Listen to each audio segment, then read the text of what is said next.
তাই না? আর ওটা যেটা বলছিলে যে লিমিট ক্রস হয়ে গেছে, ওটা?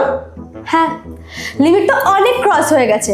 যেমন ধরো, এই ঠাটা পড়া গরমের মধ্যে তুমি 4 দিন ধরে স্নান করোনি। আরে তুমি জানো তোমার গায়ের থেকে কত গন্ধ বেরোয়? তোমার গায়ের কাছে যাওয়াই যায় না। তাই যাও, স্নানটা করো। আর হ্যাঁ, কাল থেকে না আমার সাথে সকালেই স্নান করবে আর একসাথেই বেরোবে। আর এই স্নান করার পর তো পুরো সারা বাড়ি জল জল করে দাও।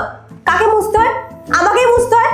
তাই স্নান করে বেরোবে, আমিও বেরোবো, আর একসাথে ঘরটাও মুছে নেবো। বুঝেছো? খুব খারাপ খেল খেললি শুধু তুই আমার সাথে এটা। তো তুমি কি মনে করেছিলে আমি তোমার সাথে একটা বাথরুমে একই সাথে স্নান করবো? হ্যাঁ। ছি, গায়ে কি দুর্গন্ধ! হাট!